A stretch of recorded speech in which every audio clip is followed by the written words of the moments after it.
장점이 너무너무 신기해요. 저녁에 맥주 한 캔 대신 민법책 20장으로 눈물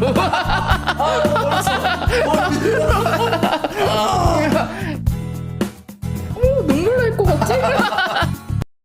뭉깨비 혼자 공부할 때 뭉깨비. 네. 오늘 또 우리 뭉깨비에 들어와 주신 여러분들 너무너무 감사드립니다. 개그맨 김원효입니다. 제가 오늘 옆에 한 분을 모셨는데요. 저는 왕초보지만 저보다 공부를 또 오래 하신 분을 한번 모셔봤습니다. 네, 본인 소개 좀 부탁드릴게요. 안녕하세요. 남양주에 살고 있는 김소정이라고 합니다. 네, 우리 김 소장님 이렇게 함께 하셨습니다. 근데 모습 자체는 벌써 네. 자격증 딴 사람 같아요. 감사합니다. 원래 평소에 안경 끼시는 거죠? 네. 네. 오늘 뭐 지적인 모습 보여드리려고 하는 거 아니죠? 살짝 있을 수도 있고. 네, 혹시 실례가 안 된다면 결혼을 네, 저는 결혼한 지 11년 됐어요. 네. 자녀도? 예, 아기도 한 명 있어요. 그럼 지금 하시는 일이? 저는 이제 직장을 다니다가 네. 신지난 4년 정도 됐고, 아이한테 계속 공부해라 막 이렇게 얘기하는 게 너무 저만 얘기하는 게. 애가 몇 살인데요? 애가 이제 12살 됐어요. 그렇게 얘기하는 게 별로 의미가 없는 것 같아서 제가 같이 공부하려고 사실 처음에 시작한 거에 있어요. 예. 근데 사실 애가 공부하는 거는 그래도 재미있게 할 수 있는 그런 양인데 같이 네. 공부한다는 거 치고는 엄마가 너무 많이 공부하는 거 아니에요? 저 지금 상황이 완전 역전돼가지고. 엄마는 뭐 거의 계속 공부에 빠져있는 주변에서 친구 엄마들이 뭐 박사하냐 맨날 네. 공부만 한다던데 그런 그럼요. 얘기 듣고 있어요 지금. 와. 아니 근데 일을 그 전에 하셨다가 이제 그만두고 공부를 한다 했을 때 네. 남편분께서 쉽사리 그렇게 해 이렇게 안 하실 것 같은데. 자본주의 사회에서 네네. 요즘 남자들 여자가 자격증 따서 돈 많이 벌어온다 그러면 싫어할 남자가 별로 없을 텐데. 아니 그러니까 내가 자격증 따서 여보 나 돈 많이 벌 수 있으니까 내가 네네. 벌어볼게 여기까지는 좋죠. 네네네. 네. 그걸 마다할 사람 누가 있어. 네, 저는 이거를 꼭 말씀드리고 싶은 게 자격증을 따는 것도 굉장히 중요하지만 네네. 도전을 했으니까 실생활에 너무 많이 도움이 돼요. 그래서 집에서 살다 보면 월세 계약을 해야 될 때도 있고 저희 뭐 많죠. 친오빠나 뭐 언니나 네. 친인척 간이 상가를 살 때도 있고 계약할 때도 있고 그런 것들이 저는 배우는 학생이지만 책을 보고 얘기를 해줄 수는 있잖아요. 책은 거짓말을 안 하는 거니까. 네네네. 그래서 그 법조문을 찾아서 그대로 정보를 전달해주는 역할이 되기 때문에 굉장히 실생활에 도움이 많이 되고 있어요. 지금 공부하신 지 얼마나 되셨어요? 저는 6개월 정도 제대로 한 건 6개월 정도 했어요. 예. 아니 일 그만두신 지 4년 됐죠? 네. 근데 공부하신 지 6개월? 네. 3년 6개월 놀았네요? 네. 아니 다른 공부를 하신 거예요? 아니면 그냥 놀았습니다. 놀았어요? 네. 3년 6개월은 좀 많이 쉬었네요. 네. 내가 만약에 남편이었으면은 술 많이 먹었을 것 같습니다. 네. 완전 사랑꾼 이미지신데. 아니 사랑하더라도 와이프가 너무 놀면 네네. 좀 스트레스가 좀 쌓일 수도 있거든요. 저처럼 이제 딱 스타트 했을 때 네. 그때 느낌은 어떠셨어요? 저는 학원으로 가는 걸 선택을 했어요. 근데 학원에서 갔는데 딱 처음 갔어. 네, 정말 그냥 외국어 듣는 느낌이었어요. 그냥 모르는 말을 하는 거죠. 네.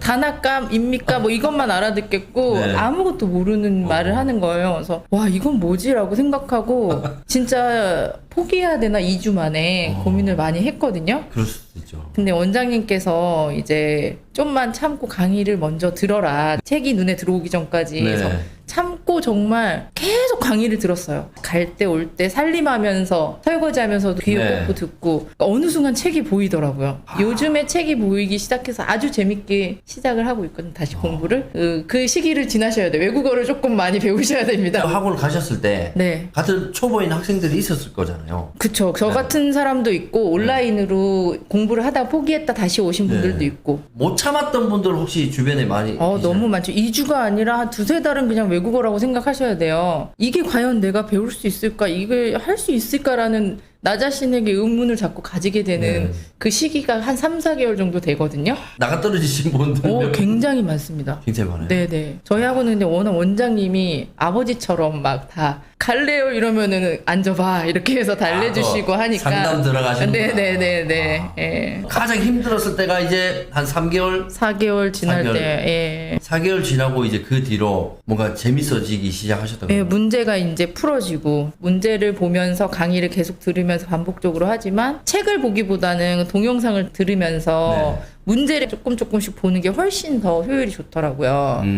그래서 그렇게 하다 보니까 어느 순간 책이 읽혀요. 그러면 이제 혼자 공부하실 수 있는 거죠. 하루에 공부 양이 몇 시간 정도 되시죠? 고등학교 때 이렇게 하면 서울 강의는 4시간 정도 듣고요. 4시간. 예, 여가 생활할 때도 사실은 TV 안 보고 귀에 꽂고 살림할 때도 있고 하니까 그것까지 치면 잘 모르겠어요. 그냥 계속 공부하고 있는 것 같아요. 하루의 패턴을 한번 볼게요. 네. 자, 아침에 대략 몇 시 기상하세요? 애기 학교 보내야 되니까 7시 반, 8시 일어나서 네. 귀에 꽂고 이제 밥을 하죠. 블루투스를 꽂고 밥을 해요. 근데 이거는 남자랑 여자랑 좀 다릅니다. 이 운전할 때 보면요. 여성보다 남성이 훨씬 운전을 잘하고 공간이 지각 능력이 뛰어나서 주차도 그냥 한 방에 하고 잘하는데 네. 멀티가 안 됩니다. 여성분들은 운전하면서도 정차하면 신호등에서 아이섀도우 바로 맞아, 다, 맞아. 다 합니다. 맞아요. 예. 근데 일단은 아침 7시 반에서 8시에 아침 준비하면서 끼에 꽂고 여기서부터가 이제 스타트 되네요. 네. 네. 그 뒤에 그리고 밥 주고 애기 보내고 저도 준비하고 학원을 가죠. 네네. 가시는 분들은 가고 온라인으로 보시는 분들은 보고. 학원 몇 시쯤 가시지? 10시 정도부터 강의를 들으면 2시에서 3시 정도에 끝나거든요. 와, 보통의 일반적인 학부모님들 가장 좋은 티타임 시간에 네네. 애 학교 보내고 남편 직장 보내고 네. 이제 대충 치우고 밖에 나가서 동네 아줌마들 모여가지고 맞아요. 그걸 포기했죠. 6시에 나 어제 이랬거든. 맞아요. 못 살겠어. 맞아요. 뭐 하는 그 타임에 맞아요. 그럼 애기 이제 애기 오고. 오고 그러면 집에 가서 간식 챙겨주고 할 때도 있고 또 저녁 챙겨주고 그렇죠. 귀에 꽂고 있는 거죠. 그리고 저녁 먹이고 치우고 다시 공부하는 거죠. 와, 아니 본인의 취미나 여가 생활이 없네요? 그게 여가 생활이 재밌어요. 공인중개사 공부. 아 재밌습니다 정말. 제 옆엔요 여러분 취미로 공부하시는 분이 계십니다. 아닙니다. 아닙니다. 그런 뜻은 아니고요. 여가 생활을 공부로 하시는 분이 뭐 밥을 하고 할 때도 듣지만 시간이 남으면 그 시간에 공부를 한다. 그럼 이제 공부하고 있을 때 남편분이 오잖아요. 네, 되게 좋아하던데요. 그런가요? 뭔가 이렇게 안경 끼고 공부하고 있으면 되게 너무 지적해 보인다면서 되게 좋아하던데요. 야, 아니 오케이 남편은 지원해 주니까 괜찮다라고 볼 수 있어요. 네, 근데 이제 아이 같은 경우에 네, 아니 내가 공부해야 되는데 우리 엄마가 공부를 해. 근데 플러스 아니, 나보다 더 하는 것 같기도 하고. 맞아요. 아니 TV도 못 켜고 전 거실에서 공부하거든요. 네. TV 너무 보고 싶을 거 아니야, 애기도. 네. TV 못 켭니다. 핸드폰도 크게 못 해요. 그러니까 눈치가 보이니까 저 구석에 앉아서 만화책이라도 보더라고요. 아니 이게 자연스러운 느낌으로 가더라고요. 그래서 애가 책 보는 시간이 많아졌어요. 근데 저는 엄마들한테 꼭 도전하라고 말해주고 싶어요. 진짜. 시어머니의 이 마찰을 좀 벗어나기 위해서 공부를 시작하신 건 아니고 아니요. 그런 건 아니고요. 제가 혹시나 내가 뭐 하고 있으면 뭐 잔소리가 많으실 것 같아서 나 공부해. 어머니 사랑합니다. 아니에요. 아 그건 아니고 아이는 엄마가 무슨 공부를 하는지 알아요? 부동산 공부한다고만 생각해요. 애가 부동산이라는 단어 알죠. 자체를 12살이니까 알죠. 공인중개사 부동산 이렇게 써 있잖아요. 아는데 이런 얘기 했어요. 저는 그때 좀 너무 감동이었는데 저는 학교 다닐 때 공부를 잘하는 사람은 아니었거든요. 네네네. 근데 엄마, 의사랑 박사랑 검사랑 판사, 공인중개사, 우리 엄마는 공인중개사 사자네 이러는 얘기를 하더라고요. 그래서 근데 너무 감동스러운 거예요. 그 말이. 그래서 정말 더 열심히 해서 꼭 따야 되겠구나라는 생각을 하게 됐어요. 소정 씨 집은 지원군이 많으시네. 떨어지면 어떡하죠? 아니 좋겠다 그래도. 저 같은 경우 내가 여보 나 올해 공인중개사 시험을 한번 쳐볼까 해. 이랬더니 와이프가 왜 또? 뭐 다른 말도 왜 또 그거를 왜 여보 왜 이러길래 약간 풀이 좀 죽었거든요. 왜냐면 제가 이제 개그맨이지만 가수도 이제 제가 마운파이브, 맞아요. 다비처, 그리고 이번에 SG 원효비까지 뭐 여러 가지 제가 하고 있는 사업도 있죠. 이것만 해도 바쁜데 와이프가 아니 공인중개사 시험 왜 이러길래 저도 어느 정도 이해는 합니다. 네. 혹시 그 학원 다니시면서 네. 요거 뭐 문개비라고 들어보셨나요? 아, 그럼요. 네. 한번 접해 보셨어요? 네. 어떠셨어요? 저는 일단 혼자 공부할 수 있는 시간이 많이 있지만 그걸 잘 활용할 줄 모르는 사람들에게 정말 좋다고 생각이 들어요. 공부를 하면서 생각이 들었던 게 국어라고 책 보려고 해도 안 읽어지거든요. 외국어잖아요. 아까 말씀드렸는데. 그렇죠. 그때 너무너무 절망적인데 문개비 안에 들어가서 문제 보면서 반복적인 문제가 계속 반복적으로 나오다 보니까 그 지문이 익숙해지더라고요. 어느 부분에서 이제 틀려지는지도 알겠고 저는 그 프로그램이 너무너무 신기해요. 그쪽 전문가가 아니어서 모르겠는데 네. 그래서 동영상 듣고 싶을 때 듣고 문제 풀고 싶을 때 풀고 이게 가장 핵심이거든요. 공인중개사 시험은. 제가 합격생처럼 꼭 말하네요. 그렇게 이제 다양한 기출문제, 변형문제 이런 것들이 있어서 그 민법에서 예를 들어서 불공정한 법률 행위에 대해서 내가 자꾸 틀리잖아요. 네네네. 그러면 그 테마만 계속 반복해서 문제를 풀 수가 있어요. 근데 이렇게 얘기하면 좀 그런데 여자들이 집에서 공부하면서 자꾸 문제집 사갖고 이런 것도 한 과목 때 2만 얼마씩 하는데 부담스럽거든요. 문제를 그렇죠. 많이 풀면 좋다고는 하는데 그거를 계속 사드릴 순 없잖아요. 네네네. 근데 이거는 그냥 그때마다 내가 모르는 테마만 자꾸 틀리는 테마만 계속 문제집 살 필요 없이 계속 새로운 문제를 푸는 거예요.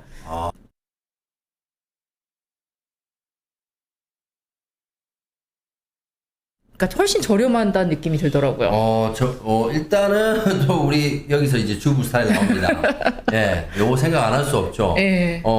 이 적당한 가격에 내가 원하는 테마의 여러 가지 뭐 기출 문제를, 문제, 네. 변형 문제를 다양하게 계속 접할 수 있다는 거. 네. 뭐 진짜 그게 제일 좋겠네요. 네. 가성비도 훨씬 좋습니다. 예. 좋네요. 그랬는데도 죽어도 모르겠다. 아씨 왜 자꾸 계속 틀리지? 그럴 수 있지. 그럼 동영상 들어가서 또 그 테마의 선생님 강의만 잠깐 들어요. 그리고 다시 와서 풀면 이거였어 이렇게 되더라고요. 교수님들 입에서 나오는 말들이 다 기출 지문이더라고요. 네, 그래서 정말 보면서 안 하시더라도 귀로만으로도 많이 들으셔야 돼요. 이동을 하실 때도 특히 연예인이시니까 이동 많이 하시잖아요. 네. 네, 그때 계속 들으시면 좋을 것 같아요. 이동하면서 할 게 많은데 유튜브 봐야지, 넷플릭스 봐야지, 그리고 내 인스타그램 확인해야지, 댓글 달아줘야 되지. 할 게 너무 많은데 이제 이걸 다 포기하고 이제 멀티가 잘 되시는 분이잖아요. 정말 저는 합격자의 말도 중요하지만 이렇게 지금 중간 과정에 이렇게 공부를 하고 이제 막 재밌어가지고 이렇게 하고 계시는 분의 얘기를 들으니까 오히려 저는 도움이 더 많이 되는 것 같아요. 그러면 이제 10월 달에 시험 보고 나서 합격자로 다시 한번 찍어야 되는 거 아닐까요? 10월 얼마 안 남았습니다. 혹시 몇 점 예상하세요? 일단 1차만 보실 거죠, 먼저. 아니요, 저는 올해 동차하려고요. 진짜요? 저희들끼리 하는 얘기 있습니다. 평균 65점 넘어간 바보라고. 그 정도만 공부하기로. 평균 60점짜리 시험이니까. 네. 많이 80점 맞으면 너무 힘들었지 않았습니까? 그렇게까지? 아니, 그럼 예상 점수가? 65점. 65점? 네. 65점. 지금 공부를 하고 계시는 분들, 저처럼 왕초보인 분들에게 한 말씀 하고 싶으신 거. 공인중개사 공부 되게 어려워졌다고들 많이 소문이 나잖아요. 네. 어려워진 것 같기도 해요. 많이. 근데 꼭 자격증 따려고 도전하시는 것도 맞아요. 맞는데 이왕 도전하셨으면 따셔야 되는데 공부해보세요. 실생활에 너무 많이 도움이 됩니다. 그리고 내가 살아가면서 삶의 질이 달라지는 거. 너무 행복해요. 그래서. 이걸 이제 경험을 안 해봤으니까 네. 참 궁금합니다. 어떻게 도움이 되고 어떻게 활용이 되고 어떤 삶의 질이 달라질지 네. 우리도 맛볼 수 있는 날이 오겠죠. 저녁에 맥주 한 캔 대신 민법책 20장으로 아니야, 맥주 한 잔 더 시원해. 무슨 소리야. 민법. 맥주보다 민법이라니. 다른 즐거움이 있을 거예요. 알겠습니다. 자, 네. 그러면 마지막으로 만약에 합격했다 치고. 네. 생각하기 너무 좋은데? 그러니까요. 기분 좋게 네. 합격한 소정이에게 눈물 날 것 같지? 합격한 소정이에게 고생했다. 잘했어 소정아 정말 이 말밖에 해줄 게 없어요. 근데 너무 울컥한데 이제 돈만 벌면 돼. 야, 좋습니다. 아무튼 이렇게 남편 그리고 아이 그리고 시어머니의 이 적극적인 응원으로 열심히 재밌게 공부를 하고 계시는 우리 소정 씨 올해 정말 완벽하게 더도 말고 더 받으면 바보니까. 근데 바보 소리 듣더라도 네. 정말 합격할 수 있도록 네. 여러분 적극적인 응원 부탁드리겠습니다. 지금까지 소정 씨와 김원이었습니다. 감사합니다. 문깨비 문깨비 혼자 공부할 때 문깨비. 감사합니다. 감사합니다.